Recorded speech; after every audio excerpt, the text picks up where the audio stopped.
When a frozen stranger stumbles into a Colorado saloon during the worst blizzard in 20 years, she doesn't beg for mercy. She offers a deal. But the room goes silent when a grieving rancher stands up and proposes something nobody expected. Marriage, not love, not charity, a contract. Within hours, two broken people will stand before a judge and bind their lives together without knowing each other's names.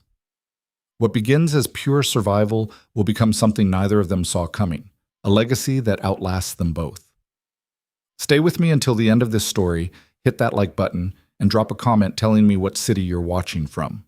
I want to see how far this tale travels. The wind didn't just howl through Coldwater that night, it screamed. It tore through the mountain pass like something alive and furious, ripping shutters from their hinges, burying fence lines in drifts taller than a man. The kind of storm that killed livestock and travelers alike. The kind that made even the hardened ranchers pull their families close and pray the roof held. Inside the Brass Lamp Saloon, the air was thick with tobacco smoke and the smell of wet wool. A dozen men clustered around the potbelly stove, nursing whiskey and waiting out the weather. The bartender, a jowly man named Pritchard, wiped down glasses with methodical indifference. Nobody was going anywhere tonight. The door slammed open. Every head turned. A woman stood in the doorway, or what was left of one. Her coat was crusted white with ice, her hair plastered to her skull in frozen clumps. Her lips were blue. She didn't speak at first, just stood there swaying, one hand clutching the doorframe like it was the only thing holding her upright. "Shut the damn door!" someone shouted. She didn't move. Pritchard set down his rag. "You deaf girl, you're letting the cold in." The woman blinked slowly, like she was trying to remember how words worked. Then she stepped inside and pushed the door shut with a sound like a gunshot. Snow fell from her shoulders in chunks. She took 3 steps toward the stove and stopped. Nobody moved to help her. "Well," Pritchard said, "you gonna stand there dripping on my floor, or you gonna say what you want?" Her voice came out hoarse, barely above a whisper. "I need work." Someone laughed. It was a short, ugly sound. "Work," Pritchard repeated. He looked her up and down with the kind of assessment a man might give a horse he was thinking of shooting. "Lady, you look half dead. What kind of work you think you're fit for?" "Any kind." Her jaw was trembling, but her eyes stayed steady. "I can clean, cook, mend, keep books if you need it." "Can you?" Pritchard leaned against the bar, arms crossed. "And what's a woman like you doing out in a storm like this, looking for work in a town she doesn't know?" She didn't answer. "Thought so." He shook his head. "We don't need trouble here. You understand? This is a decent town." "I'm not trouble." "That's what they all say." Pritchard glanced at the men by the stove. A few of them were grinning now, enjoying the show. "Tell you what, there's a charity house 2 miles south. You can try there in the morning, if you make it." "I won't make it 2 miles." "Not my problem." She stood there for a long moment, and something shifted in her expression. Not desperation, something colder. She reached into her coat and pulled out a small leather pouch, dropping it on the bar with a clink. "I have money," she said quietly. "Not much, but enough for a room and a meal. Pritchard picked up the pouch, weighed it in his hand, then tossed it back to her. "Rooms are full." "They're not." "They are tonight."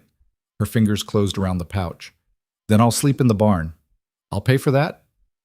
"Barn's full too." One of the men by the stove snorted. "Christ, Pritchard, just let her sit by the fire for an hour. She'll freeze if you throw her out." Pritchard's face darkened.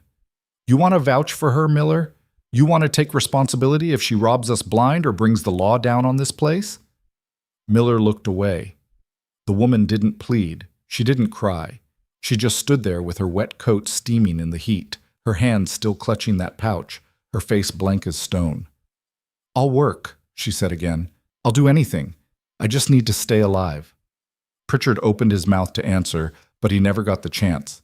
A chair scraped against the floor. Everyone turned. A man stood up from the corner table, tall, broad-shouldered, with dark hair going gray at the temples.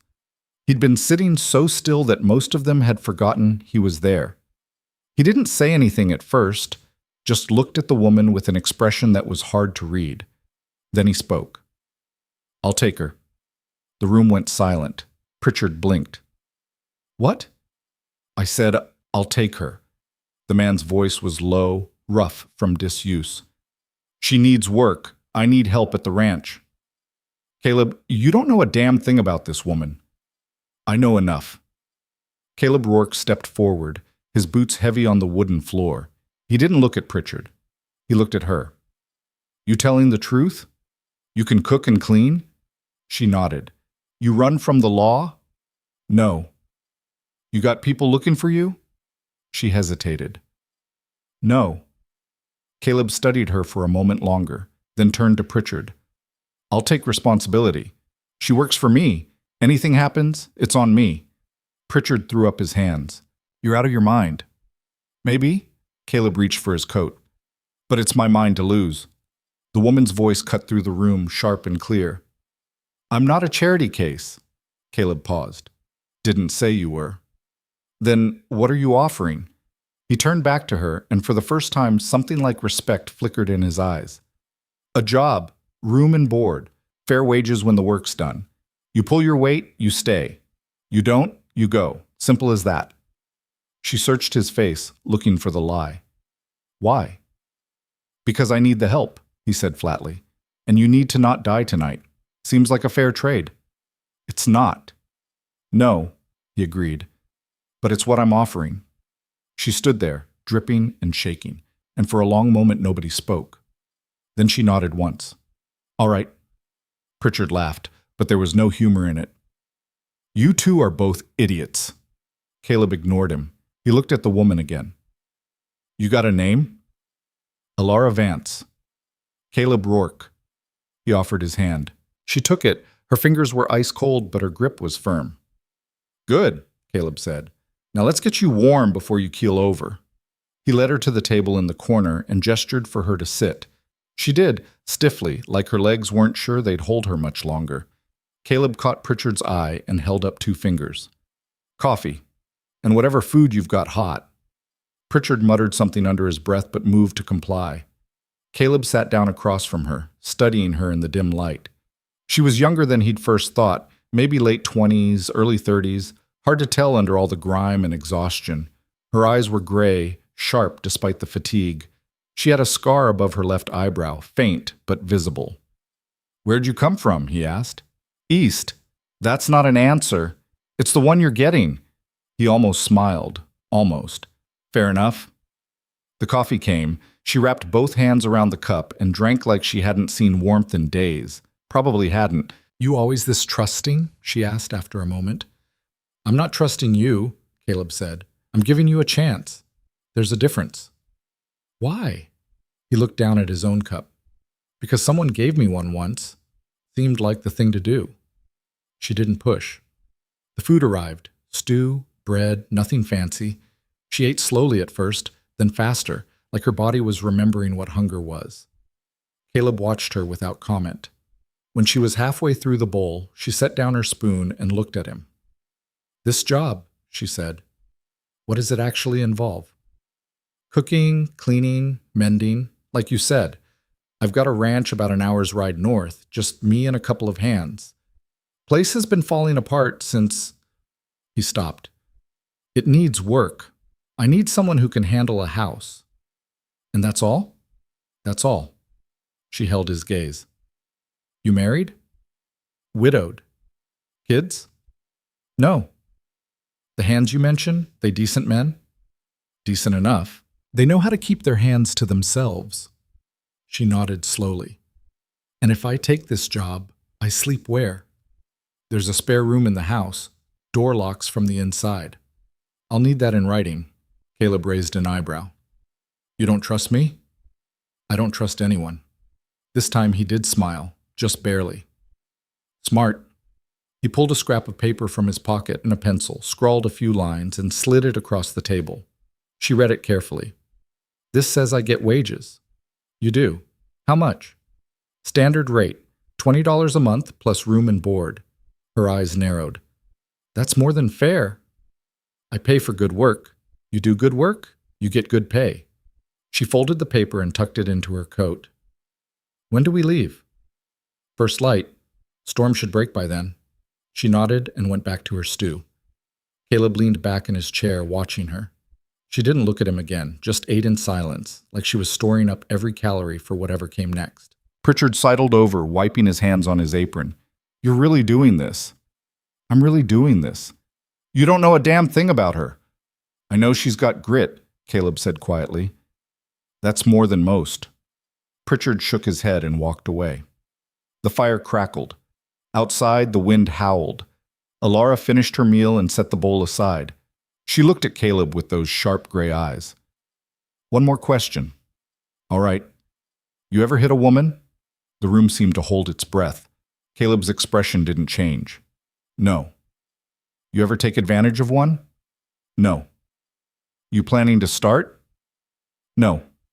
She studied him for a long moment, then nodded. Good. Because if you do, I'll kill you.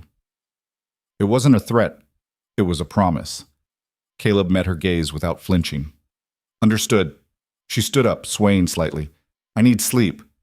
Pritchard, Caleb called. She can use the back room tonight. I'll pay for it. Pritchard grumbled but handed over a key. Alara took it without a word and headed for the stairs.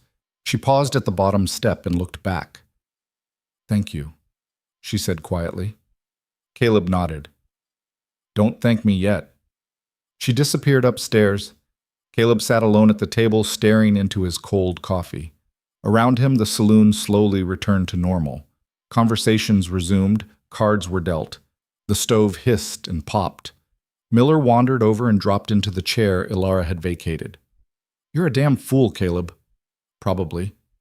She could be anybody. Could be running from anything. Could be. And you're just going to take her out to your ranch, middle of nowhere, no witnesses. She's not the one I'm worried about, Caleb said quietly. Miller frowned. What's that supposed to mean? Caleb didn't answer. He just stood up, dropped a few coins on the table, and headed for the door.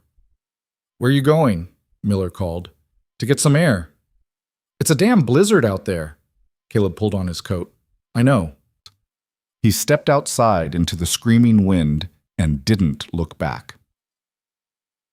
The storm broke just before dawn, like something had finally let go. Caleb woke before the light came, dressed in the dark, and went downstairs to find Alara already waiting by the door. She'd cleaned up as best she could, face scrubbed, hair pulled back, coat brushed free of ice. She looked less like a ghost now, more like a person. You sleep? He asked. Some. You ready? She nodded. They stepped outside into a world transformed. The snow lay thick and pristine, muffling every sound. The sky was beginning to lighten in the east, pale gold bleeding into gray. Caleb's horse was stabled behind the saloon. He saddled it quickly, efficiently, while Alara watched. You ride? He asked. Not well. You'll have to sit behind me. It's an hour to the ranch. She hesitated. I can walk. Not in this snow, you can't. He swung up into the saddle and offered his hand. Come on. She took it. He pulled her up behind him, and she settled awkwardly against his back, her arms wrapping around his waist to keep from falling. Hold tight, he said. She did. They rode out of town in silence, the horses' hooves crunching through the fresh snow. The world was so quiet, it felt like they were the only two people left alive. After a while, Alara spoke. Why'd you really do it? Do what? Offer me the job. Caleb was quiet for a long time. Then, you reminded me of someone. Who? Someone I should have helped and didn't. She didn't ask anything else. They rode on through the white and the silence, two strangers bound by necessity, heading toward something neither of them could name. When they finally crested the ridge and the ranch came into view, low-slung buildings huddled against the mountains, smoke rising from the chimney, Alara felt something shift in her chest. Not hope, exactly, but maybe the beginning of it. Caleb reined in the horse and looked back at her. This is it. She looked at the ranch, then at him. It'll do, she said. He almost smiled. They rode down the slope together, toward whatever came next. The ranch was bigger than Alara had expected, but emptier too. There were three main buildings: the house, a large barn, and a bunkhouse set back near the tree line. Fences stretched out in every direction, most of them sagging or broken. A windmill stood silent against the sky, its blades locked in place. Caleb helped her down from the horse, and she stood there, taking it in. "It's a lot of land," she said. "Used to be more." He led the horse toward the barn. "Lost the north section 2 years back. Couldn't keep up with it." "Just you?" "Me and 2 hands. They're out checking the herd. Won't be back till tonight." He unsaddled the horse, moving with the kind of automatic precision that came from doing the same task 1,000 times. Alara watched, learning. "You know anything about ranching?" he asked. "No." "Didn't think so." He hung up the saddle. "That's all right. I'm not asking you to. Just need you to keep the house running." "Show me." He led her across the yard to the main house. It was a solid structure, built from logs and river stone, with a wide porch that wrapped around the front. The door stuck when he pushed it, and he had to shove it open with his shoulder. Inside, it was cold. Alara's first thought was that nobody had lived here in months. Dust covered every surface. The kitchen was a mess. Dishes piled in the basin, pots crusted with old food.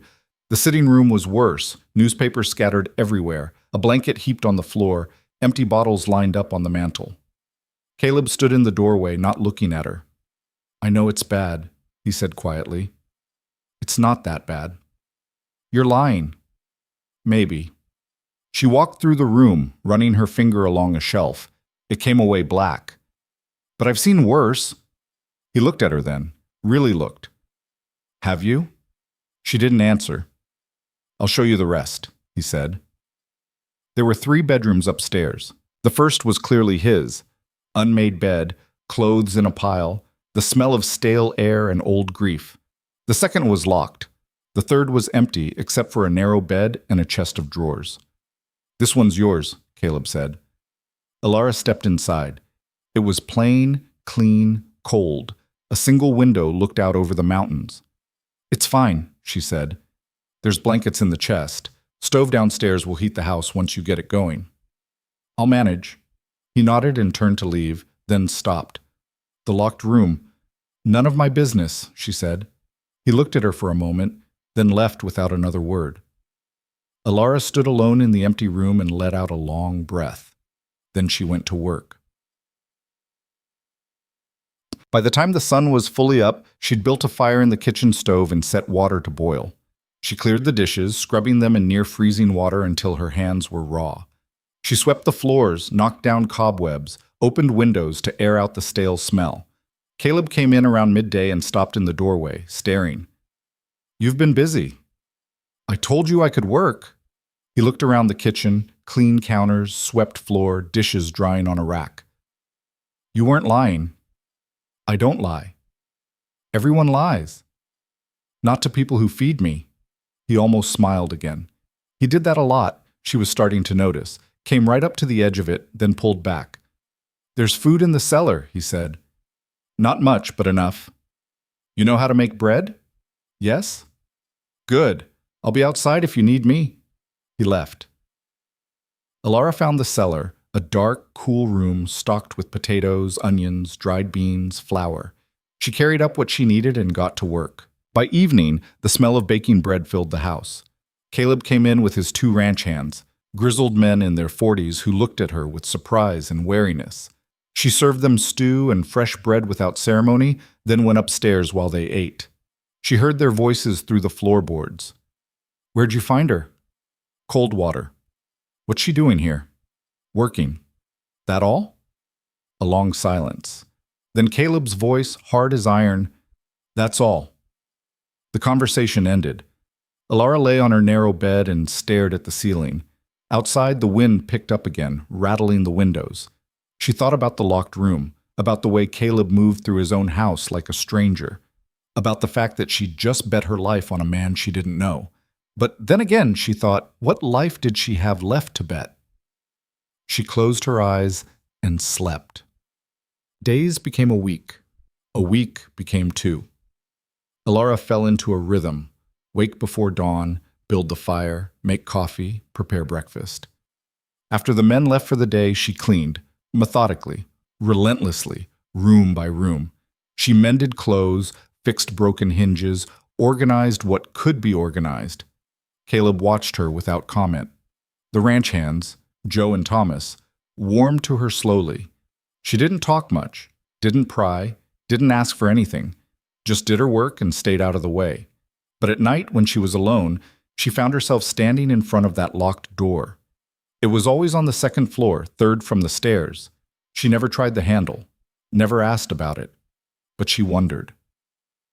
On the 15th day, Caleb spoke to her at breakfast. "You settling in all right?" "Yes." "Anything you need?" She hesitated. "No." He studied her. "You're a bad liar." "I'm not lying." "You're not telling the truth either." He set down his coffee. "If you need something, ask." She met his eyes. "Why do you care?" "Because you work for me. If you're not comfortable, you won't stay. If you don't stay, I'm back where I started. So it's practical." "It's practical." She nodded slowly. "Then I don't need anything." He didn't look convinced, but he let it go. That night, after everyone had gone to bed, Alara crept downstairs and found a lamp. She carried it through the house, checking corners she hadn't explored yet, closets, cupboards, the small room off the kitchen. In the last cupboard, she found them. Books. Dozens of them, stacked and gathering dust. Novels, poetry, journals. Some were old, leather-bound and cracking.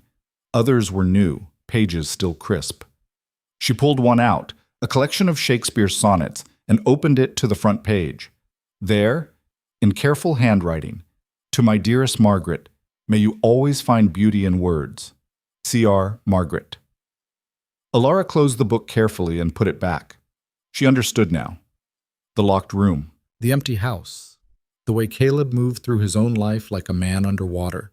He wasn't cruel. He was drowning. She went back upstairs and lay in the dark, thinking. The next morning she asked him a question. "The locked room," she said quietly. "Was it hers?" Caleb's hand froze on his coffee cup. "Yes." "How long ago?" 2 years, almost 3. "I'm sorry." He shook his head. "Don't be. You didn't know her." "No, but you did." He looked at her then, and for the first time she saw something crack in his expression, not breaking, just the smallest fracture. "She would have liked you," he said finally. Alara didn't know what to say to that, so she just nodded and went back to work.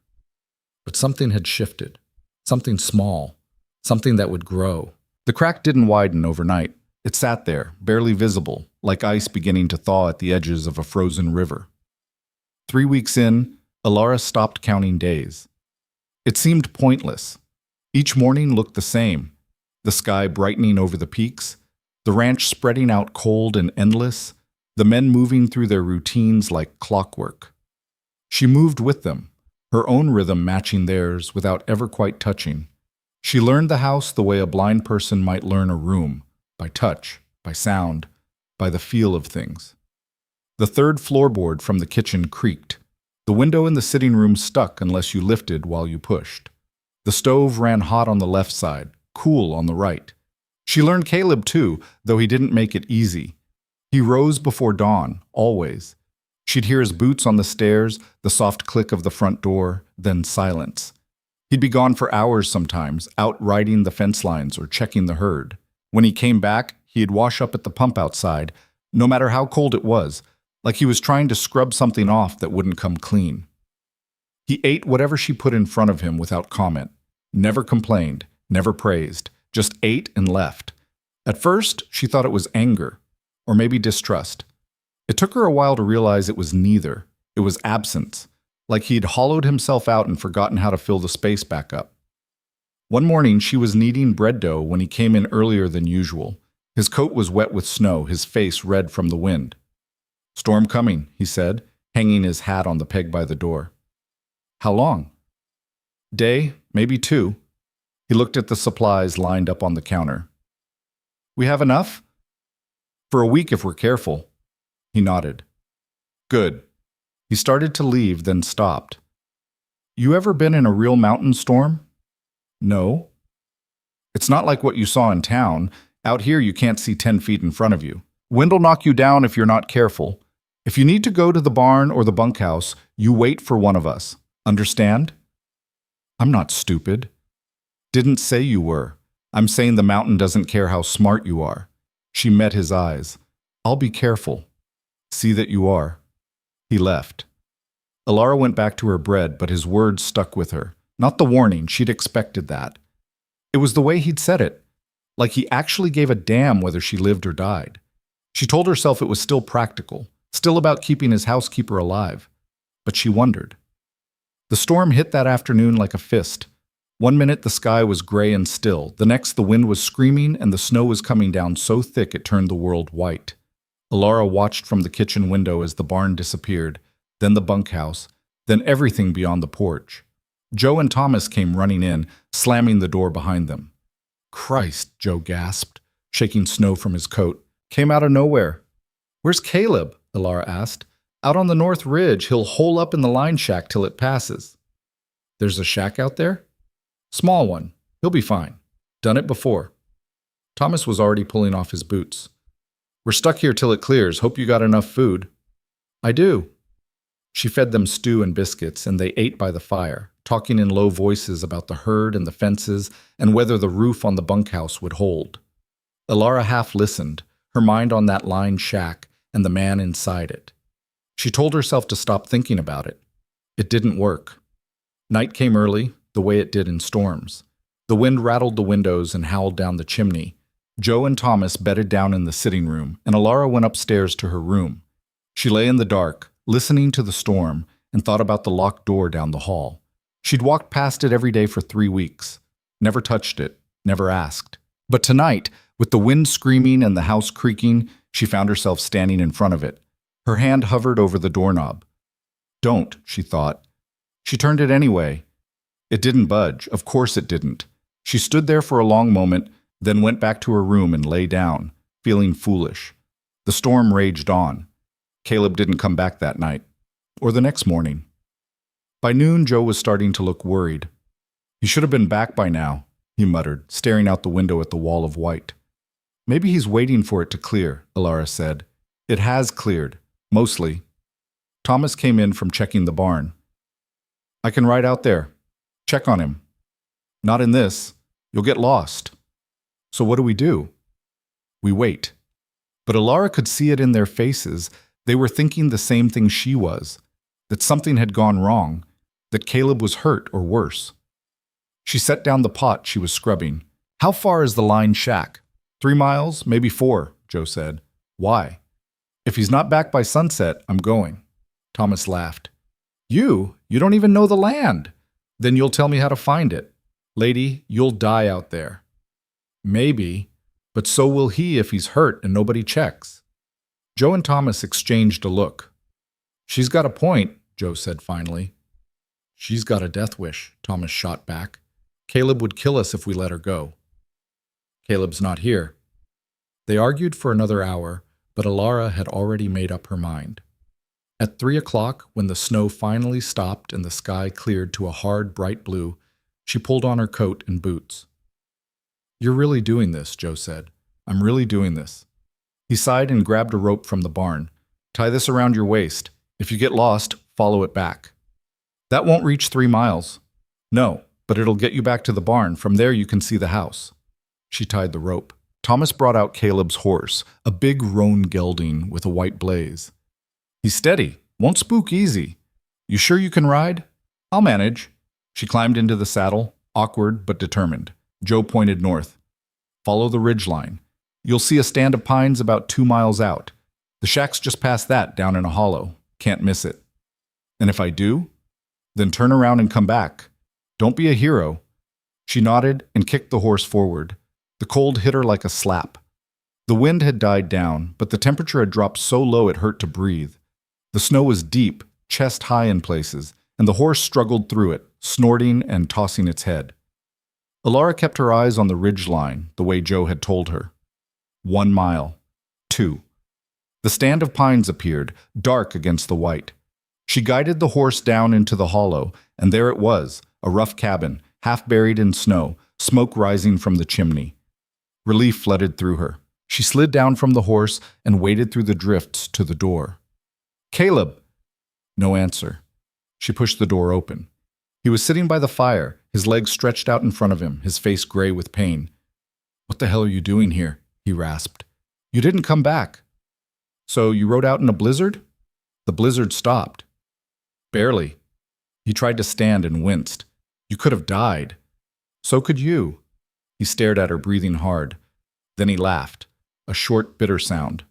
"You're insane." "Probably." She knelt down beside him. "What happened?" "Horse threw me. Landed wrong." "Let me see." "It's fine." "It's not fine. You can't walk." He looked like he wanted to argue, but he didn't, just leaned back and let her examine his leg. It was swollen, hot to the touch. Not broken, she thought, but badly sprained. "Can you ride?" she asked. "I can do whatever I have to." "That's not what I asked." He met her eyes. "No, probably not." She sat back on her heels, thinking, "Then we wait till morning. Give it time to rest." "We don't have time. Another storm could come through." "Then it does. We'll deal with it." "Elara, I'm not arguing about this." She stood up and looked around the cabin. It was small, one room, a fireplace, a narrow cot. "You have food?" "Some." "Then we stay." He opened his mouth to protest, then closed it again. "You're stubborn." "You're just figuring that out?" He almost smiled. She built up the fire and checked his supplies. There was enough. Dried meat, hardtack, coffee. Not comfortable, but survivable. They ate in silence, the fire crackling between them. After a while, Caleb spoke. "You didn't have to come out here." "I know." "So why did you?" She stared into the flames. "Because nobody else was going to. Joe or Thomas would have come eventually." "Maybe. But I didn't want to wait and find out." He was quiet for a long moment. "You could have gotten lost, frozen, died." "So could you. That's different." "Why? Because you own the ranch?" "Because I'm not worth it." The words hung in the air between them. Elara looked at him. Really looked. At the lines in his face, the grief carved into every angle, the way he held himself like a man expecting a blow. "That's not for you to decide," she said quietly. He didn't answer. They sat in silence until the fire burned low. Then Elara stood and brushed off her skirt. "You take the cot. I'll sleep by the fire." "Like hell." "Your legs hurt. You need to rest. And you need to not freeze to death on the floor." She crossed her arms. "We could argue about this all night." "We could." They stared at each other. Finally, Caleb sighed. "Fine. We share. You take one side, I take the other. We keep our clothes on and our hands to ourselves. Deal." It was awkward climbing onto that narrow cot with a man she barely knew, but the cold was brutal and the floor was worse. So she lay down on one side and he lay down on the other, and they stared at the ceiling in silence. After a while, his breathing evened out. Elara lay awake, listening to the wind outside and the steady rhythm of his breath. She thought about the woman who'd owned those books, the one who'd lived in that locked room, the one Caleb had loved enough to hollow himself out when she died. She wondered what Margaret had been like. She wondered if she'd been brave or kind or funny. She wondered if Caleb would ever stop mourning her. Then she closed her eyes and slept. When she woke, pale light was filtering through the cracks in the shutters. Caleb was already up, moving stiffly around the cabin. "How's the leg?" she asked. "Better. Still hurts, but I can ride." "You sure?" "I'm sure." They saddled the horse together, working in silence. The sun was just cresting the mountains when they started back. Elara rode in front of this time, Caleb behind her, his arms around her waist for balance. She could feel the tension in him, pain and pride, and something else she couldn't name. The ride back took twice as long as the ride out. By the time they reached the ranch, both of them were shaking with cold and exhaustion. Joe and Thomas rushed out to meet them. "Jesus Christ," Joe breathed. "We thought—" "We're fine," Caleb cut him off. He slid down from the horse with a grimace. "Help me inside." They did. Elara unsaddled the horse and rubbed it down, her hands numb and clumsy. When she finally went inside, Caleb was sitting by the fire with his leg propped up, a cup of whiskey in his hand. You should rest, she said. I will. I mean actually rest, not sit here drinking and pretending you're fine. He looked at her over the rim of his cup. You always this bossy? Only when people are being stupid. Joe snorted from the corner. She's got you there, boss. Caleb shot him a look, but there was no heat in it. Get out. Joe grinned and left. Alara poured herself coffee and sat down across from Caleb. They didn't speak, just sat there in the warmth, thawing out. After a while, he said, Thank you. For what? For coming after me. You would have done the same. Maybe, maybe not. She met his eyes. I think you would have. He looked away, uncomfortable. You don't know me. No, but I'm starting to. Something shifted in his expression, surprise maybe, or recognition. Then he set down his cup and stood. I'm going to bed. Good. He limped toward the stairs, then stopped. Alara? Yeah? You're tougher than I thought. She didn't know if it was a compliment or just an observation. So are you, she said. He nodded and went upstairs. Alara sat alone by the fire, her hands wrapped around her coffee, and felt something settle in her chest. Not trust. Not yet. But the beginnings of it. The days that followed were quieter, but different. Caleb didn't say much more than usual, but he started staying inside a little longer at breakfast. Started asking her opinion on small things, whether the fence on the east pasture could wait till spring, whether they needed more supplies from town. She answered honestly, and he listened. Joe and Thomas noticed too. Boss is talking more, Joe said one afternoon while she was mending his coat. Is he? Don't play dumb. You know he is. She kept her eyes on her needle. Maybe he's just getting used to having someone around. Maybe, Joe grinned, or maybe he likes you. He doesn't like anyone. He liked Margaret. Alara's hands stilled. I'm not her. No, you're not. Joe's expression turned serious. But you're the first person he's let in since she died. That means something. She didn't know what to say to that, so she just finished the coat and handed it back. That night, she stood in front of the locked door again. This time, she didn't try the handle. She just pressed her palm against the wood and closed her eyes. I won't replace you, she whispered, but I'm here, and I'm not leaving. The door didn't answer, but somewhere downstairs she heard Caleb moving around, and she thought maybe that was enough. Winter deepened, the snow piled higher, the work continued. Alara scrubbed and cooked and mended. She learned to bake bread the way Caleb liked it, dense and dark. She learned to stretch supplies when the roads were impassable. She learned to read the weather in the way the wind blew and the color of the sky. She learned to read Caleb, too. The way his jaw tightened when he was in pain. The way he rubbed his left shoulder when he was tired. The way he stared into the fire at night like he was looking for something he'd lost. One evening, she brought him coffee and sat down across from him. Can I ask you something? She said. Depends. What happened to her? Margaret. His face closed up. That's not your business. I know, but I'm asking anyway. He was silent for so long she thought he wouldn't answer. Then he said, Fever. It came on fast. By the time I got the doctor out here, it was too late. I'm sorry.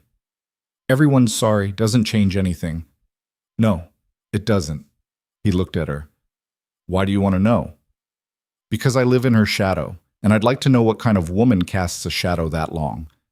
Something flickered in his eyes, pain maybe, or memory.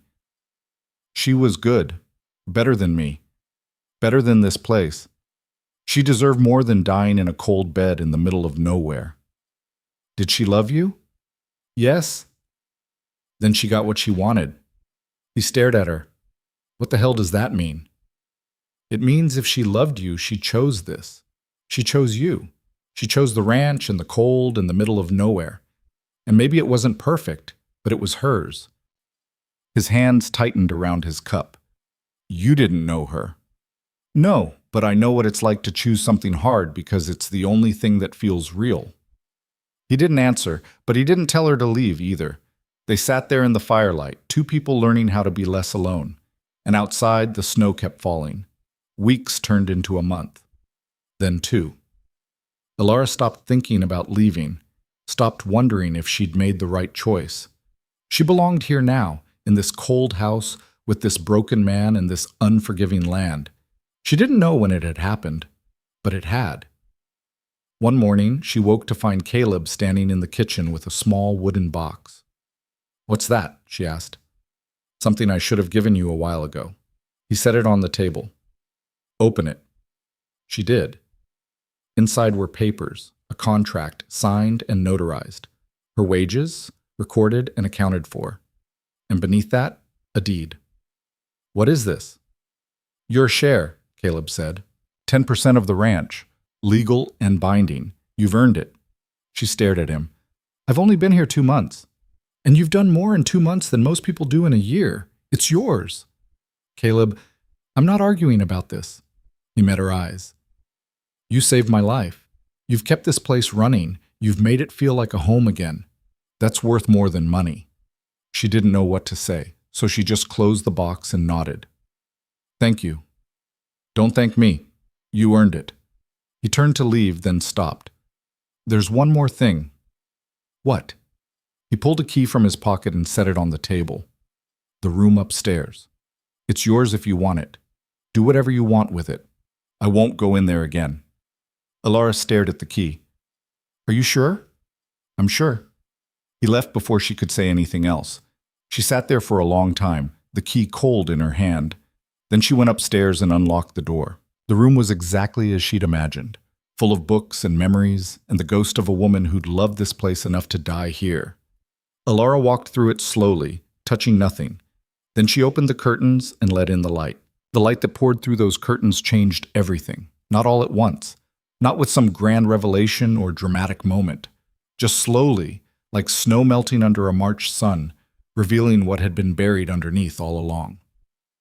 Elara didn't touch anything in Margaret's room that first day. She just stood there, letting the light fall across the books and the writing desk and the rocking chair in the corner. Dust motes danced in the air.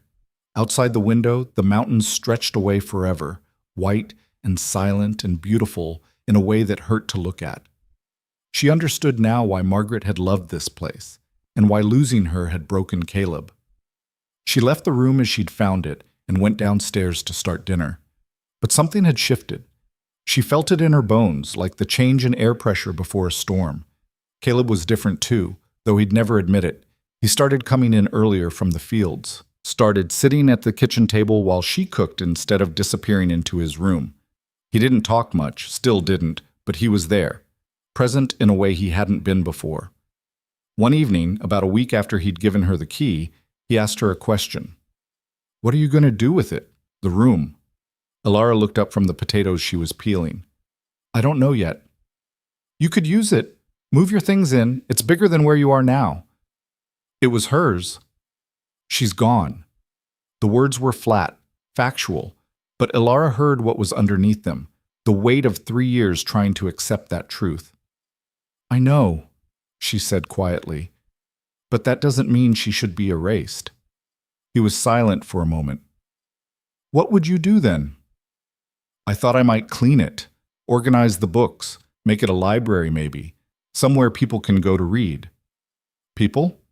"You, me, Joe and Thomas if they want, whoever comes after us." Caleb stared at her like she'd suggested burning the house down.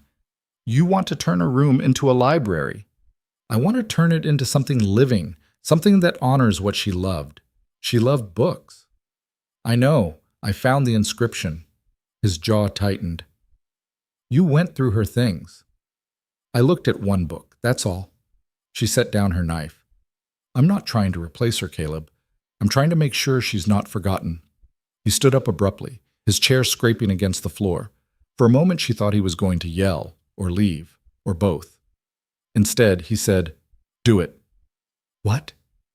"Make it a library. Do whatever you want with it." He grabbed his coat from the peg. "I'm going to check the stock." He was gone before she could respond. Elara stood alone in the kitchen, her hands still wet from the potatoes, and realized she was shaking. Not from fear, from something else entirely. She started working on the room the next day. It was slow going. Every book needed to be dusted, every corner swept. She found things tucked away, pressed flowers between pages, sketches in the margins, a journal filled with Margaret's neat handwriting. She didn't read the journal. That felt like too much. But she kept it safe, wrapped in cloth and placed on the highest shelf.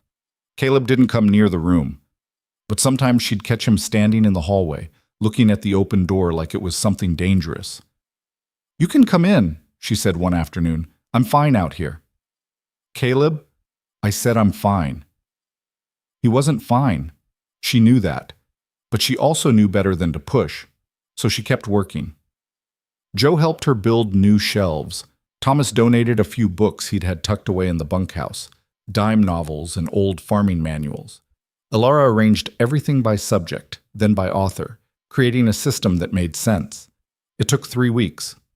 When she was finished, she stood in the doorway and looked at what she'd made. The room was still Margaret's. It would always be Margaret's, but it was something else now too, something useful, something alive. That night, she left the door open and went to bed. She didn't hear Caleb go in, but the next morning she found him sitting in the rocking chair with one of the poetry books open in his lap. He looked up when she appeared in the doorway.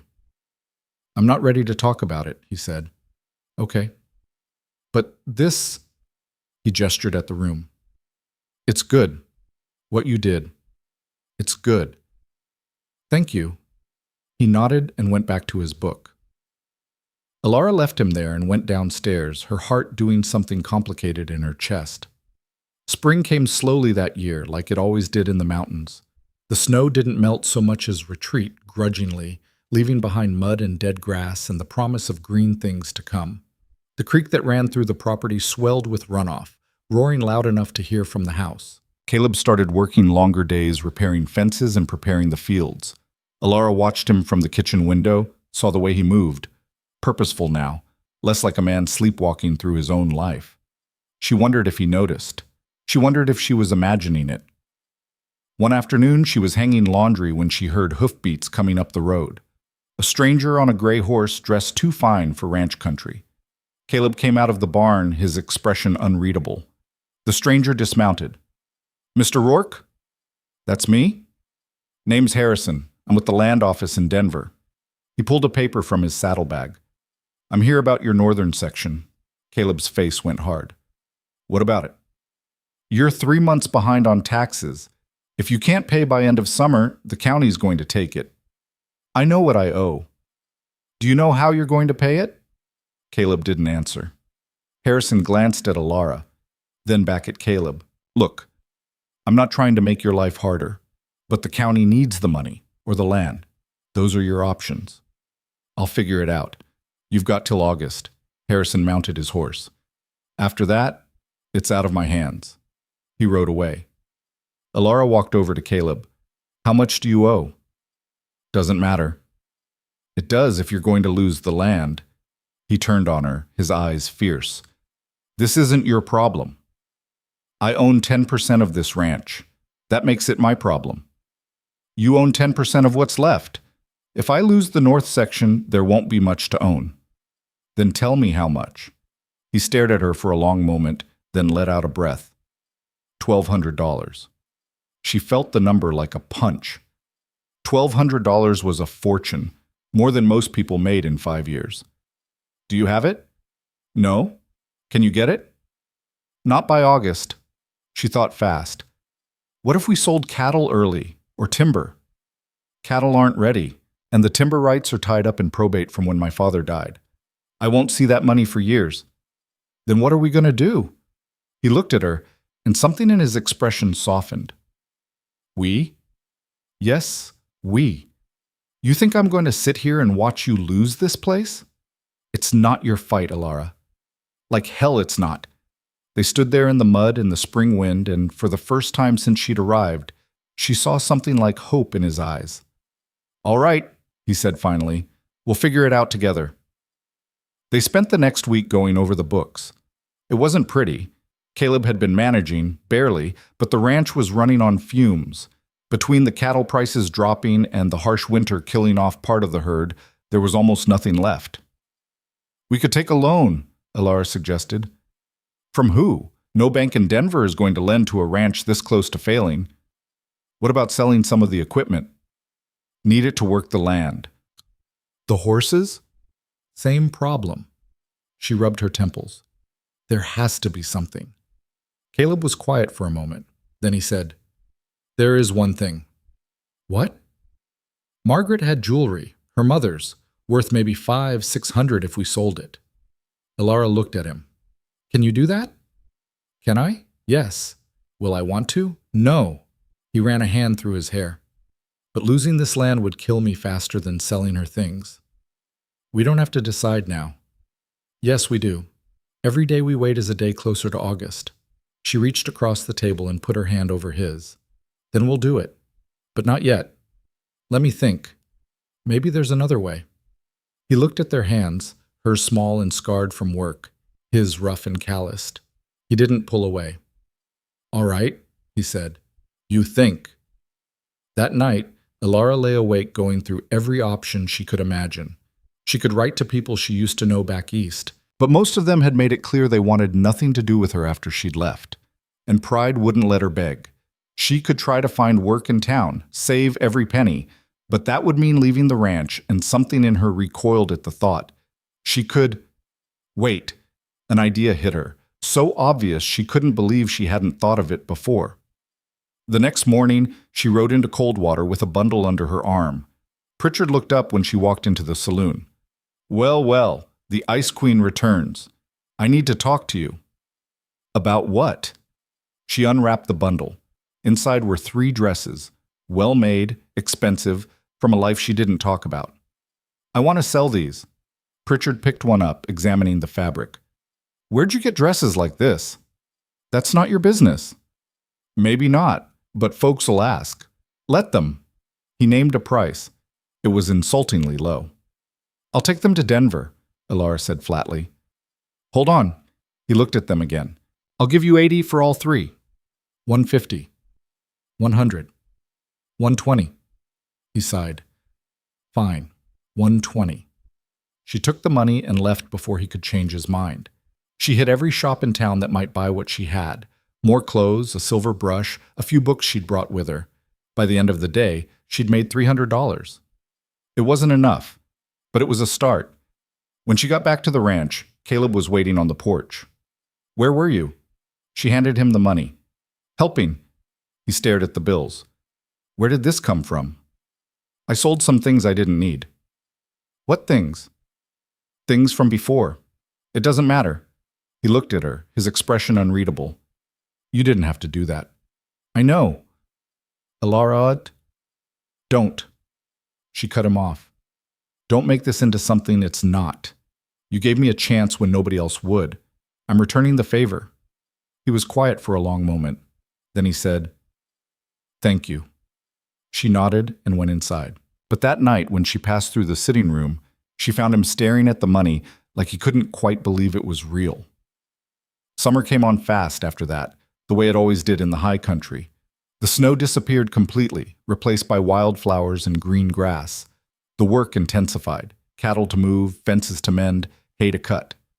Elara worked alongside the men, learning as she went. She learned to ride properly, learned to rope a calf and brand it without flinching, learned to read the sky and know when rain was coming. She learned to watch Caleb when he didn't know she was looking, the way his shirt stuck to his back when he worked in the heat, the way he laughed, rare but real, when Joe told a bad joke, the way he looked at her sometimes, like he was trying to figure out a puzzle that didn't have an answer. She told herself to stop noticing. It didn't work. One evening in late June, they were sitting on the porch after dinner, watching the sun go down behind the peaks. Joe and Thomas had ridden into town for supplies. It was just the 2 of them. We're close, Caleb said. To what? The money. Between what you brought in and what I've saved, we've got about 900. If we sell Margaret's jewelry, we'll have enough. Elara looked at him. Are you sure you want to do that? No, but I'm going to anyway. When? Next week. I'll take it to the jeweler in Denver. Should get a fair price there. She nodded, and they sat in silence for a while. Then Caleb said, Can I ask you something? Depends on what it is. Why'd you really come out here? To the mountains, I mean. You had those dresses, that silver brush. You came from money. She'd known this question would come eventually. She just hadn't decided how to answer it. I was married, she said finally. Caleb went very still. Was? He died 2 years ago. I'm sorry. Don't be. He was a bastard. Caleb looked at her sharply. Did he hurt you? In every way that matters. She kept her eyes on the mountains. When he died, his family made it clear I wasn't welcome. Took everything they could legally take. Left me with nothing but what I could carry. So you ran. I survived. He was quiet for a long moment. That why you don't trust easy? That's why I don't trust at all. But you trusted me. Enough to come here. I didn't have a choice. You did. You could have kept running. She finally looked at him. Maybe I was tired of running. Their eyes met, and something passed between them. Understanding, maybe, or recognition. Two people who'd both lost something and were trying to figure out how to live with the empty space it left behind. I'm glad you stayed, Caleb said quietly. So am I. The sun sank lower, painting the sky orange and pink and gold. Neither of them moved. The next week, Caleb rode to Denver with Margaret's jewelry. He was gone 3 days. Alara tried not to worry, but she caught herself watching the road more than was reasonable. When she finally saw him riding up on the 3rd evening, relief flooded through her. He looked exhausted, but when he dismounted and pulled a bank draft from his pocket, he was almost smiling. $1,500, he said.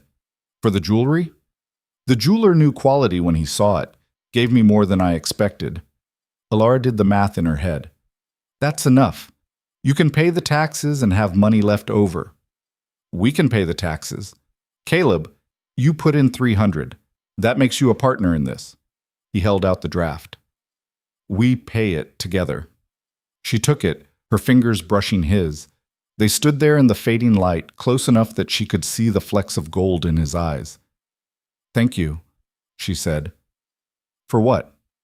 For not doing this alone. Something shifted in his expression. I don't think I could anymore, even if I wanted to. The words hung between them, heavy with meaning. Then Thomas came out of the barn, and the moment broke. Boss, we got a problem with one of the mares. Think she's colicking. Caleb swore and headed for the barn. Alara watched him go, her heart beating too fast. They paid the taxes in July, 2 weeks before the deadline. The clerk at the land office looked surprised when they walked in together, Caleb and Alara, both dressed in their cleanest clothes. Mr. Rourke, Mrs. The clerk paused, uncertain. Vance, Alara supplied. Mrs. Vance. He took the draft and processed the payment, stamping the papers with an air of finality. Your land is secure for another year. Thank you, Caleb said. They walked out into the Denver street, and Alara felt something loosen in her chest. They'd done it. Against all odds, they'd saved the ranch.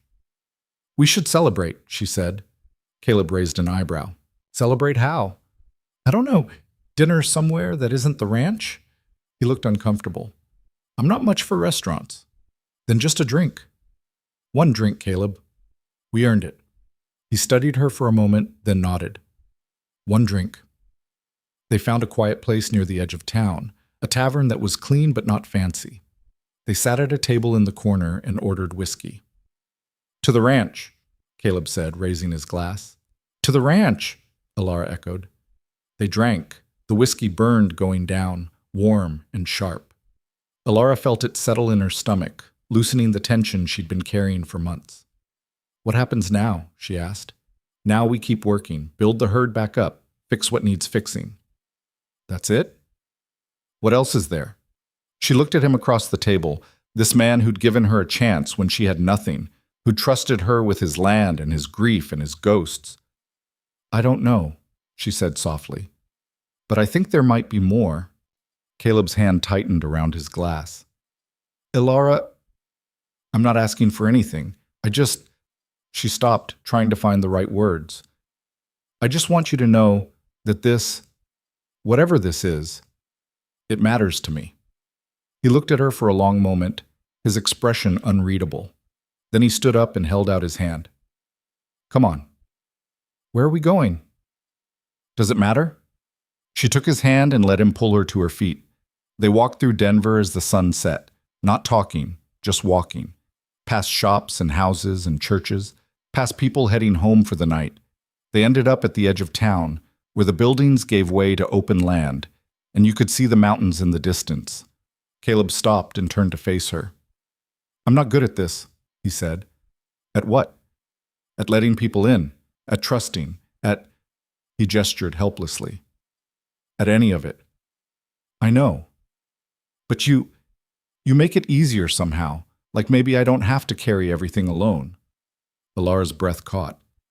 "You don't." "I loved Margaret. I'll always love her. That doesn't just go away." "I know that too. But He stopped, struggling. "I care about you. More than I should. More than I meant to." Her heart was pounding so hard she could hear it. "Caleb." He kissed her. It wasn't smooth or practiced. It was awkward and uncertain and perfect. When he pulled back, his eyes were wide with something like panic.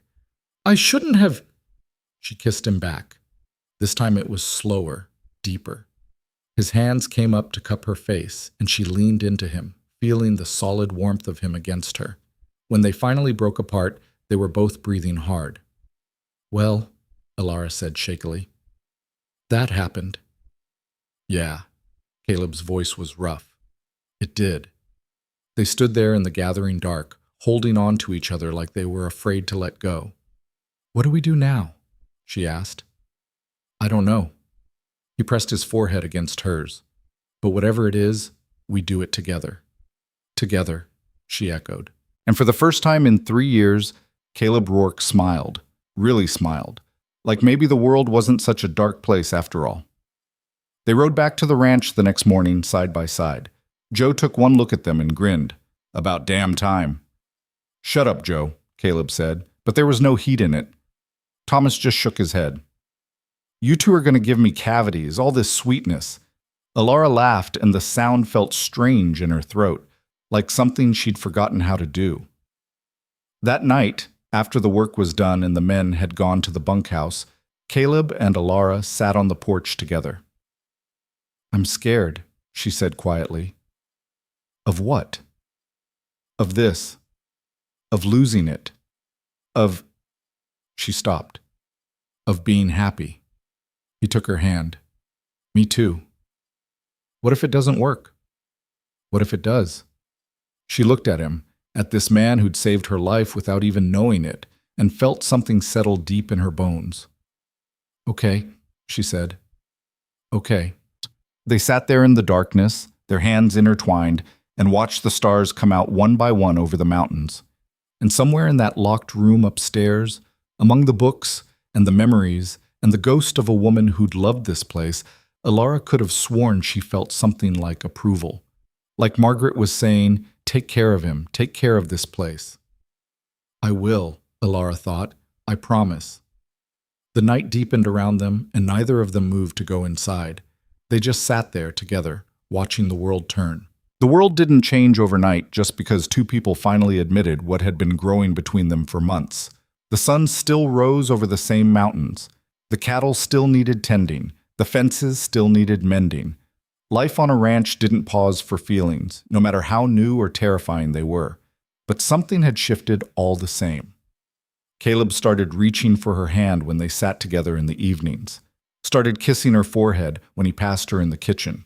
Small things. Careful things. Like he was learning a language he'd forgotten how to speak. Alara let him set the pace. She knew what it cost him to open up again, to let someone pass the walls he'd built around his grief. She wasn't going to push. Besides, she was learning too. Learning how to accept kindness without waiting for the price. Learning how to stay instead of run. It was harder than it sounded. One morning in late August, she woke to find Caleb already dressed, standing by the window. "What's wrong?" she asked, sitting up. "Nothing. Just thinking." "About what?" He turned to look at her, and his expression was serious. "About what happens next." "What do you mean?" "With us. You're still technically just working here, living in that room upstairs like hired help." "I don't mind." "I do." He crossed the room and sat on the edge of the bed. "Alara, I need to do this right." Do what right? This. Us. He took her hand. I want you to marry me. For real this time. Not out of necessity or survival, but because I want to build a life with you. Her heart stuttered. Caleb, I know it's fast. I know we've only been whatever we are for a few weeks, but I've known you for months. I've watched you fight for this place like it was yours. I've seen you bring life back into a house that was dying, and He stopped, struggling. I don't want to waste any more time pretending this is temporary. Alara looked at their joined hands, at this man who'd saved her life in a snowstorm and was now offering her something she'd never thought she'd have again, a future. Yes, she said quietly. Yes? Yes, I'll marry you. The relief on his face was almost painful to see. He kissed her then, slow and deep, like he was sealing a promise. When they finally broke apart, Alara laughed shakily. So what now? Do we ride back to Coldwater and find that judge again? If you want. Or we could do it here, make it our own. Here? Joe's got a cousin who's a minister, comes through every few months, should be back in September. You want to wait? I want to do it right, he said again. I want witnesses. I want it to mean something. It already means something. Then it'll mean more. She smiled and pulled him back down to her. All right, September. They were married on the first Saturday of the month, under a sky so blue it hurt to look at. Joe and Thomas cleaned up the barn and strung lanterns from the rafters. A few neighbors came, people Alara had never met but who'd known Caleb for years. They looked at her with curiosity and something like approval. The minister was a wiry man in his 60s with kind eyes and a voice like gravel. He kept it simple, no flowery speeches or lengthy prayers, just the vows and the rings and the kiss that sealed it. When he pronounced them husband and wife, Joe let out a whoop that echoed off the mountains. They held the reception right there in the barn, tables of food, fiddle music, dancing on rough wooden floors. Alara had never seen Caleb smile so much, never seen him so at ease. You happy? She asked him during a quiet moment.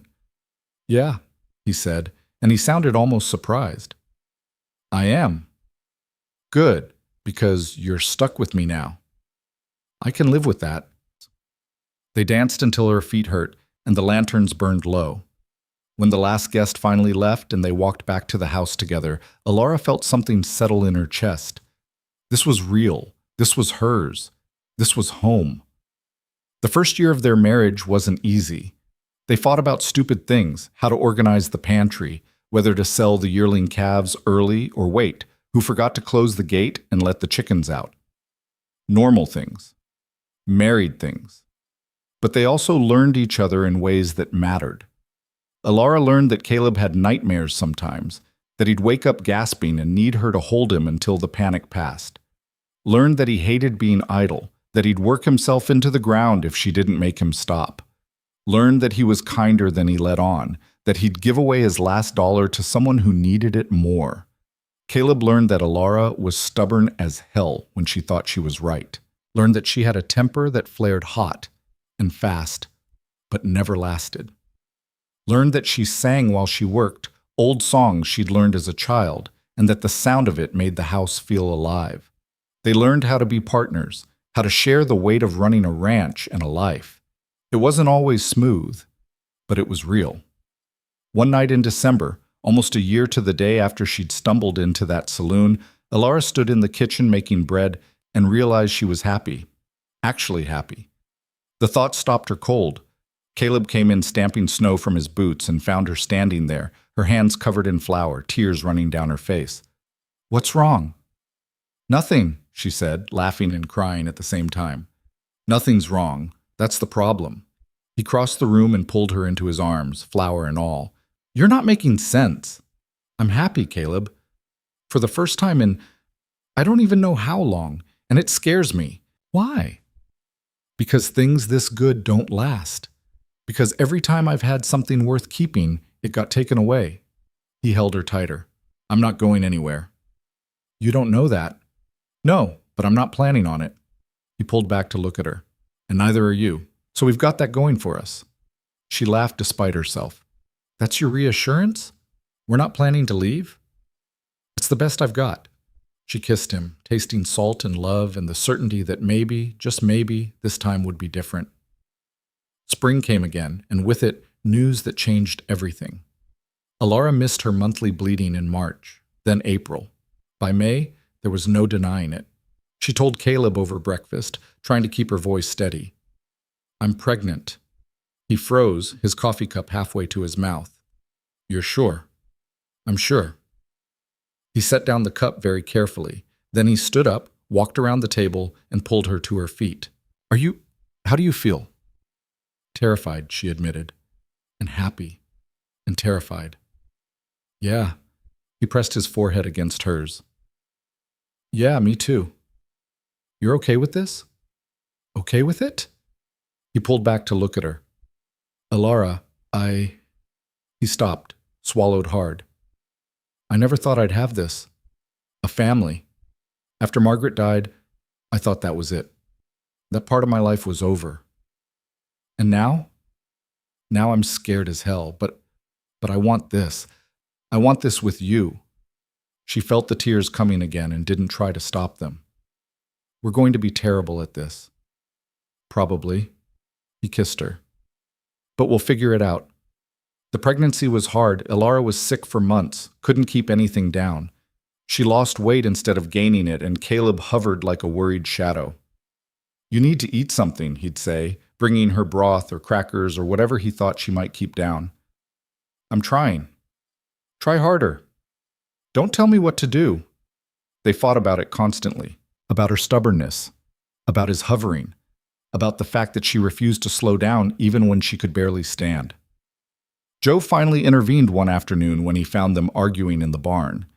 "You two are going to give that baby ulcers before it's even born," he said. "Caleb, stop treating her like she's made of glass. Alara, let the man take care of you. You're both acting like idiots." They stared at him. "Now kiss and make up so I can get back to work." Alara looked at Caleb. Caleb looked at Alara. Then they both started laughing. "He's right," Caleb said. "I'm being an idiot." "So am I," Alara admitted. They met in the middle, and Joe walked away shaking his head. By her 6th month, the sickness finally passed. Alara started to show, her belly rounding out under her dresses. Caleb would put his hand there sometimes, feeling for movement, his expression one of wonder and terror. "What if I'm no good at this?" he asked one night. "At what?"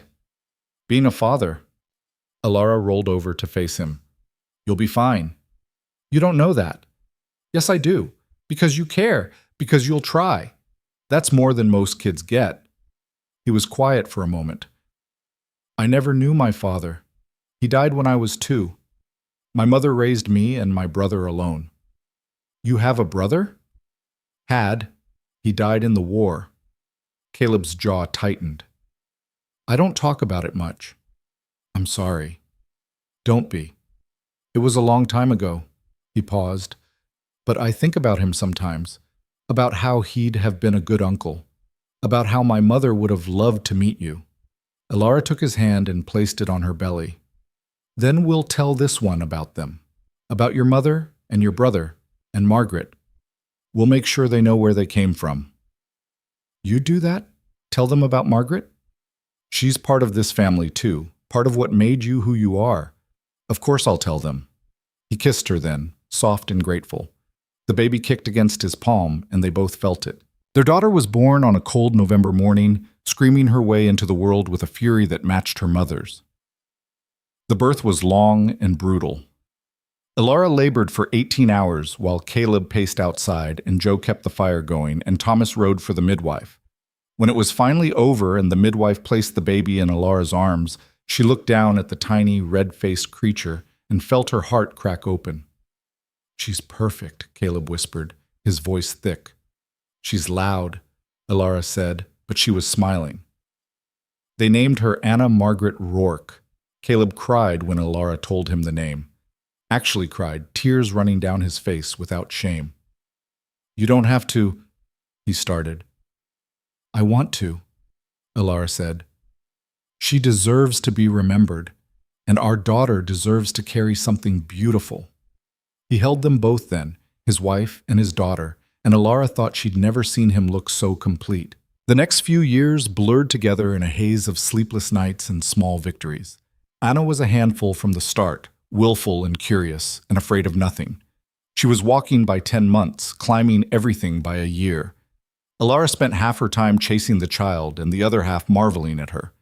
The ranch grew too. With the north section secure and cattle prices rising, they were able to expand. Hired 2 more hands, built a new bunkhouse, started talking about buying the adjacent property. It was during one of those conversations that Alara realized something. "We did it," she said. Caleb looked up from the papers spread across the kitchen table. "Did what?"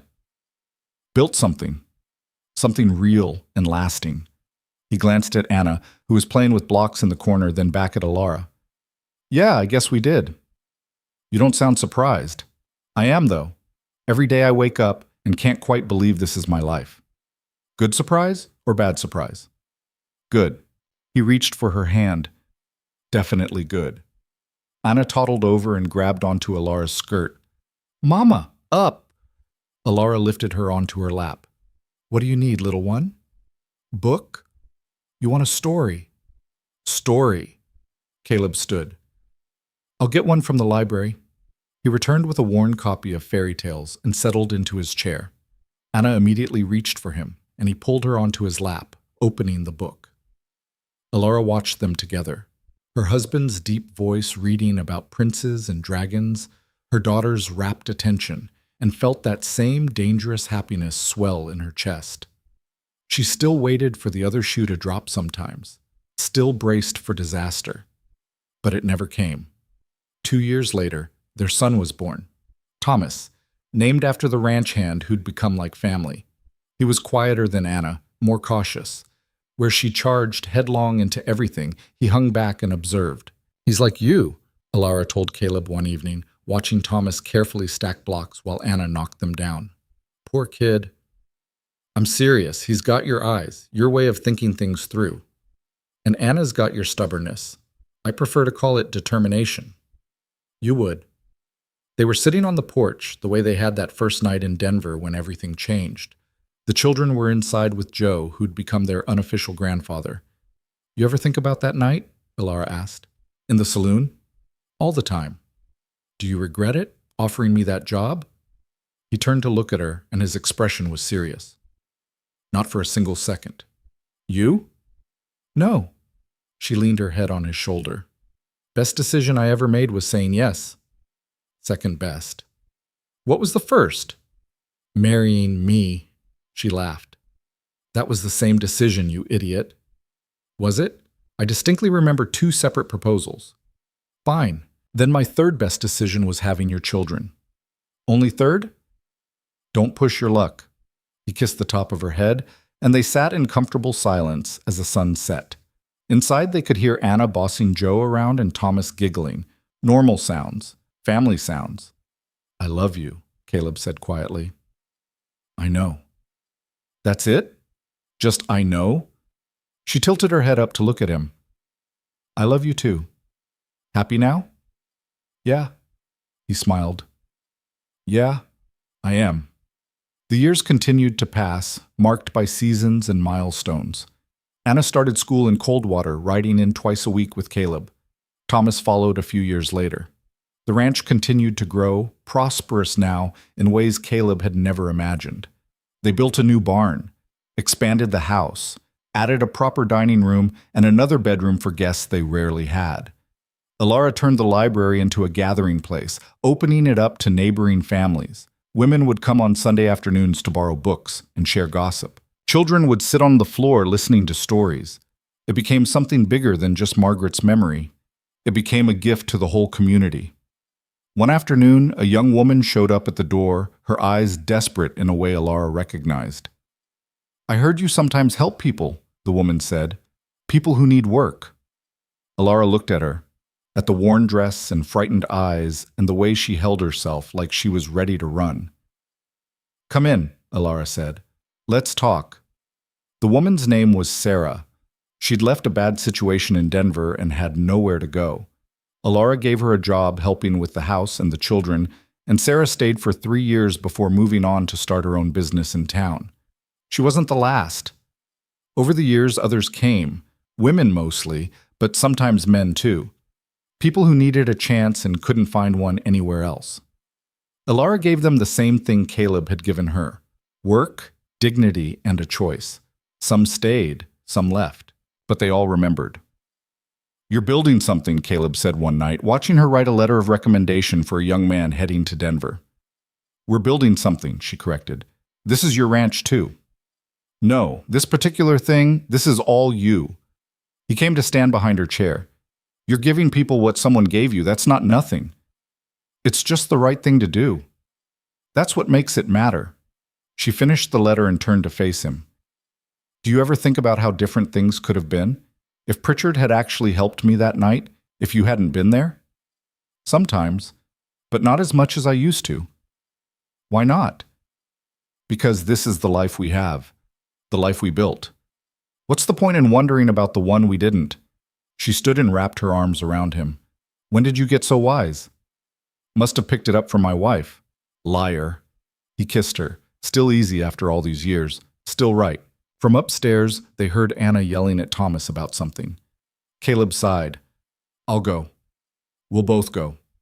They climbed the stairs together, partners in every sense of the word. By the time Anna was 15 and Thomas was 12, the ranch had become one of the most successful in the territory. They'd bought out 2 neighboring properties and ran over 1,000 head of cattle.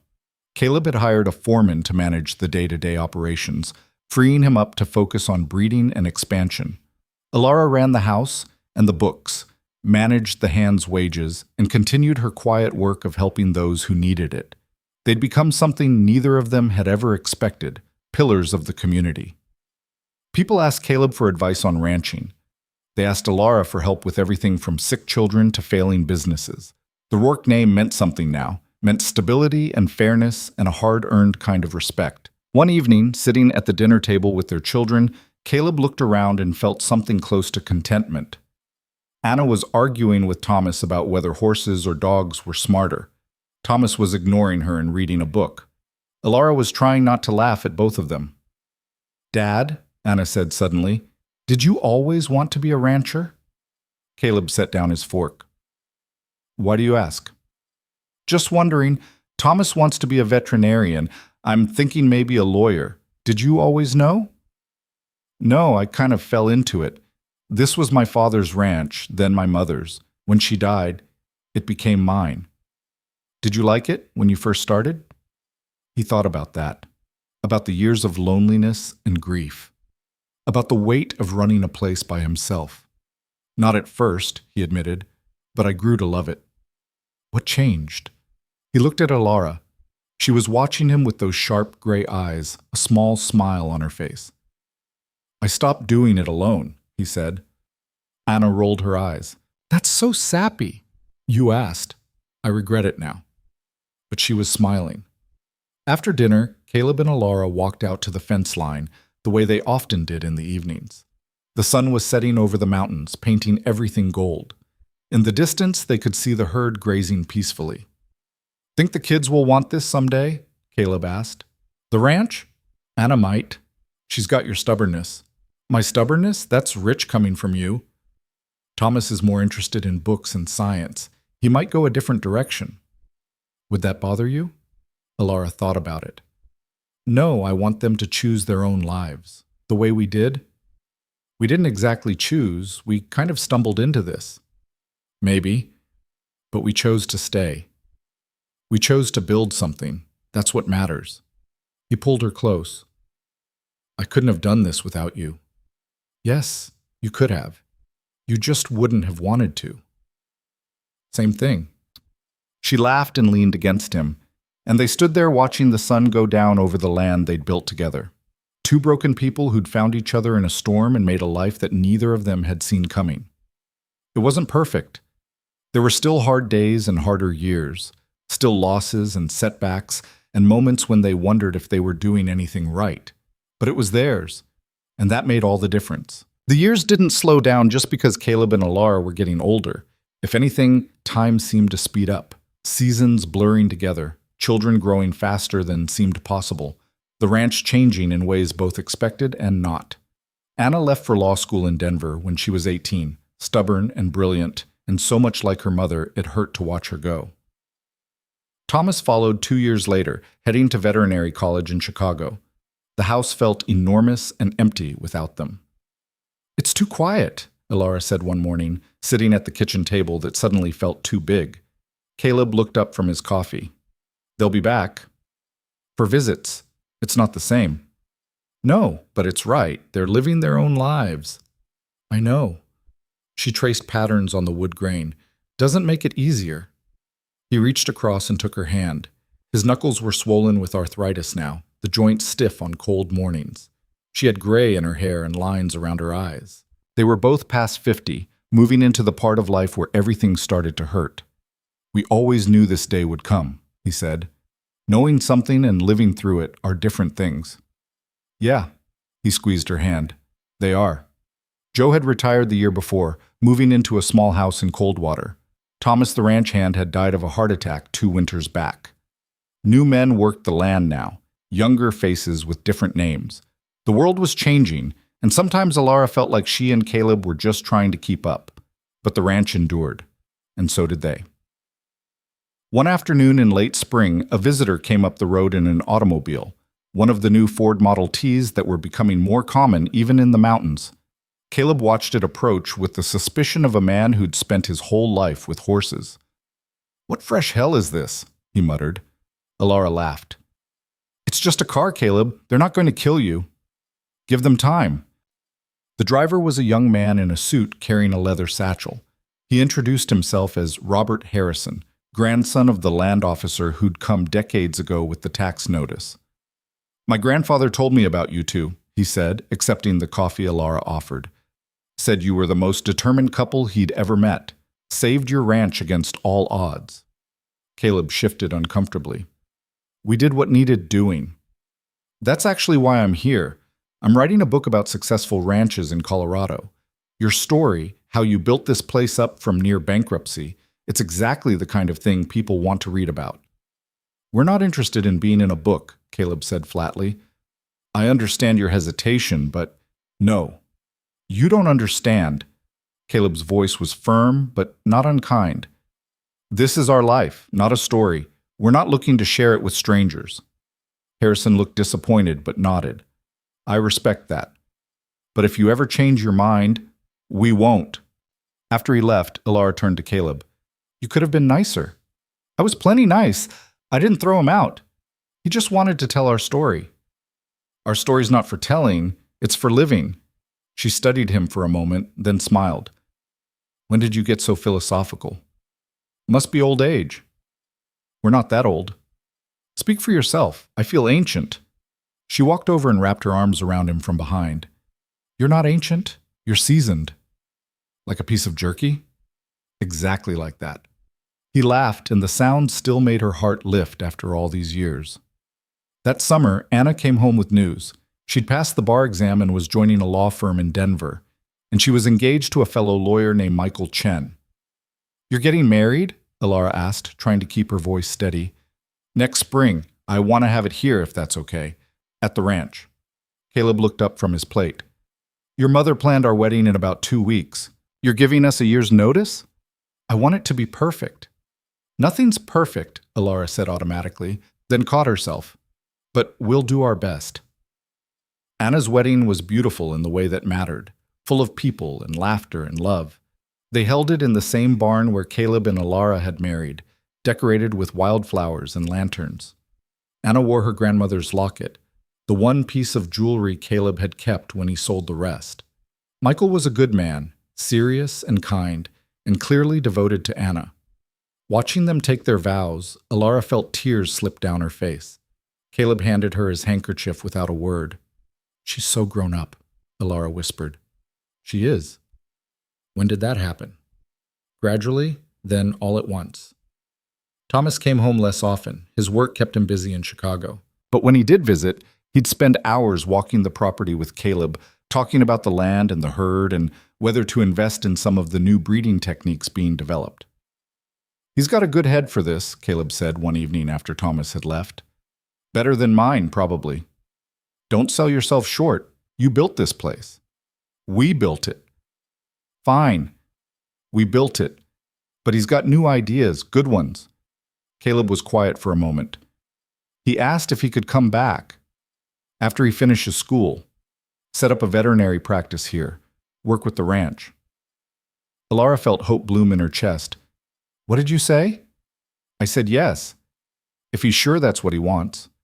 And if it is, then we'll have family here again, carrying it forward. She took his hand. They were sitting on the porch, watching the sun set the way they had for 30 years. The view never got old. We did good, didn't we? She asked. Yeah. His voice was rough. We did real good. But time, as it always does, kept moving. Caleb's arthritis got worse. Some mornings he could barely get out of bed, his joints locked and painful. He refused to complain, but Alara saw it in the way he moved, careful and slow. You should see a doctor, she said. What's a doctor going to tell me? That I'm old and things hurt? I already know that. He might be able to help. Or he might tell me to stop working, and I'm not ready for that. Caleb, Alara. He turned to face her. This ranch is my life. Working it is what keeps me going. The day I stop is the day I start dying. I'm not ready for that yet. She wanted to argue, wanted to tell him he was being stubborn and stupid, but she understood. The ranch was in his blood the same way it was in hers now, so she just nodded and let it go. Her own body was betraying her too. She had trouble with her eyes, needed glasses to read. Her hands cramped when she wrote for too long. Some days her back hurt so bad she couldn't stand upright. They were wearing out, both of them, but they kept going. One winter morning, Caleb didn't come down for breakfast. Alara found him still in bed, his face gray with pain. Can't get up, he said through gritted teeth. Back went out. I'm getting the doctor. Alara, don't argue with me. Not today.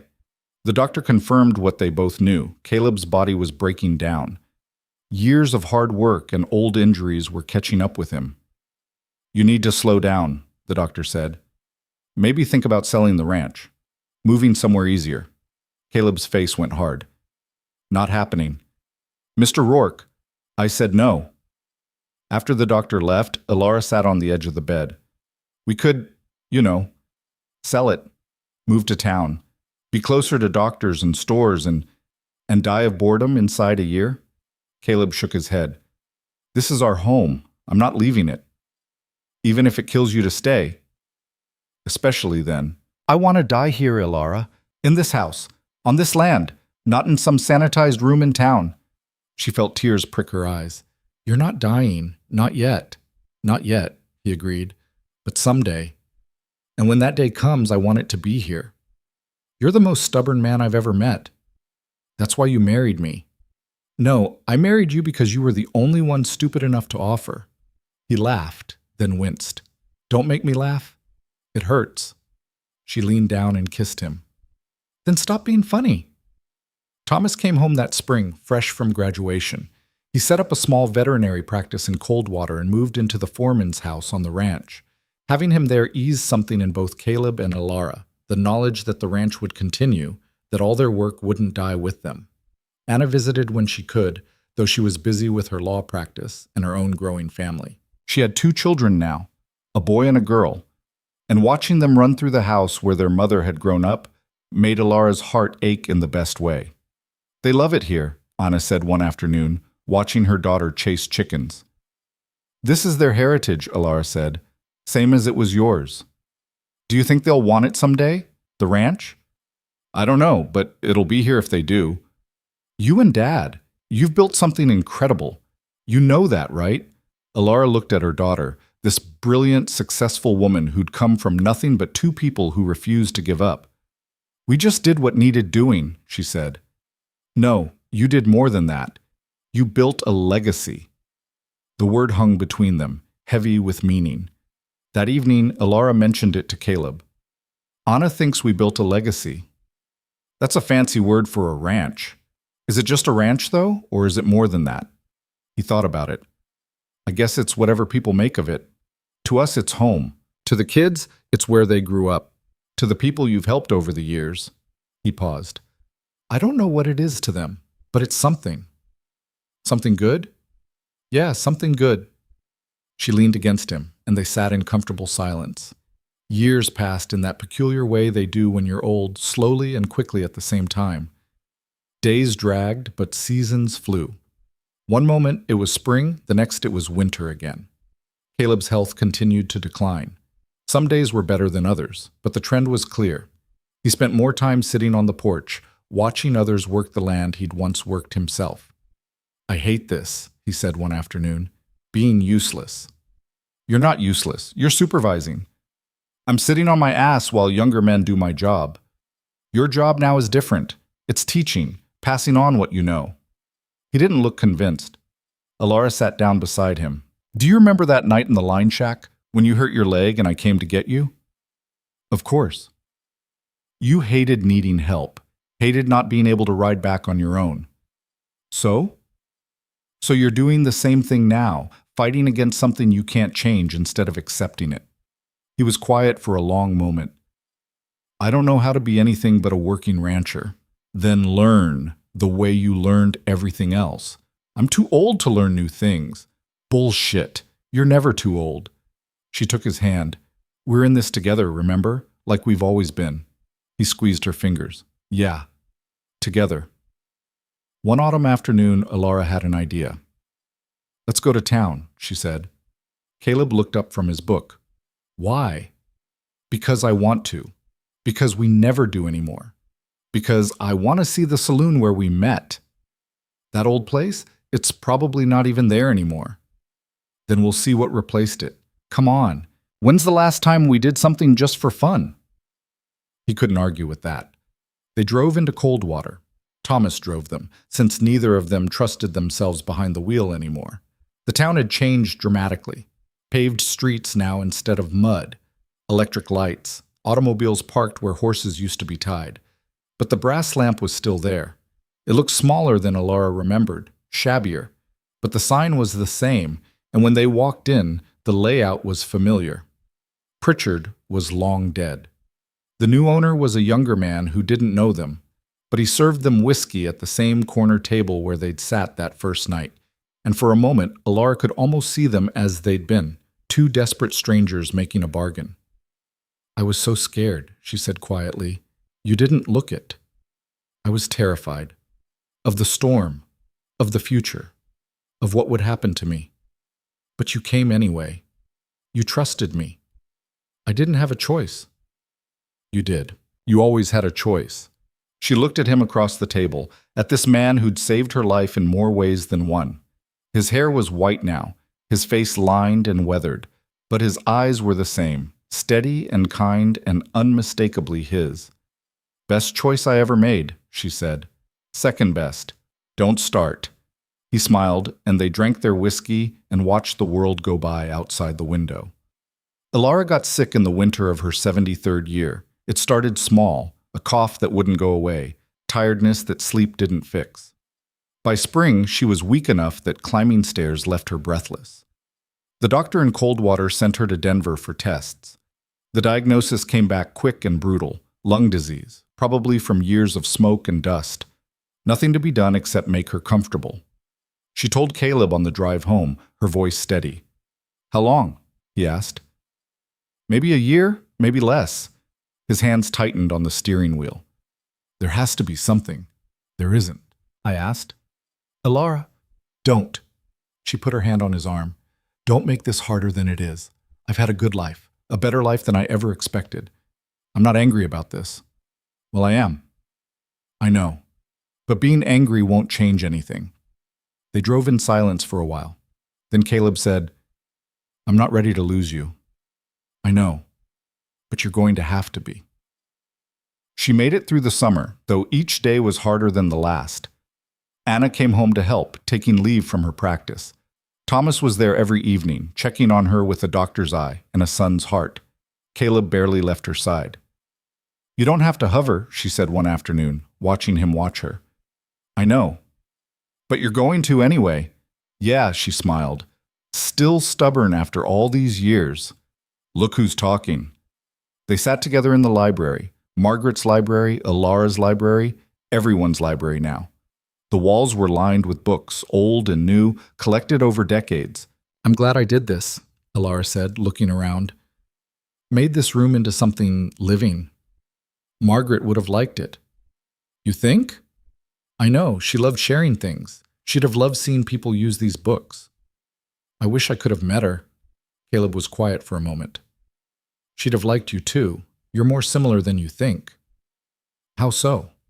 Stubborn, kind, stronger than you look. He paused, willing to love a difficult man. Alara laughed, then coughed. The coughing fits were getting worse, lasting longer. When she caught her breath, she said, You're not that difficult. Liar. Maybe a little. They sat in comfortable silence, holding hands, watching the light move across the walls. By October, she couldn't get out of bed. They moved her downstairs to the sitting room, set up a proper sickbed by the window so she could see the mountains. Anna read to her. Thomas brought her soup she couldn't eat. Caleb sat with her for hours, not saying much, just being there. I'm ready, she told him one night. I'm not. I know. But I need you to be okay when I'm gone. I don't know how to do that. You'll figure it out. You always do. She squeezed his hand weakly. Take care of the kids. Take care of the ranch. Keep living. Alara, promise me. His voice broke. I promise. Good. She closed her eyes, tired. It was a good life, wasn't it? The best. No regrets? Not a single one. She smiled. Me neither. Alara died on a clear November morning, with her family around her and Caleb holding her hand. Her last words were barely a whisper. Thank you. Caleb didn't ask what for. He already knew. They buried her on a hillside overlooking the ranch, next to the plot he'd prepared for himself years ago. The whole community came, neighbors, friends, people she'd helped over the decades. The line of mourners stretched down the road. Anna gave the eulogy, her voice strong despite the tears. My mother was the strongest person I ever knew. She came to this place with nothing and built everything. She taught me that kindness isn't weakness and that stubbornness can be a virtue. She showed me what it means to fight for what you love. Thomas spoke too, quieter but no less moving.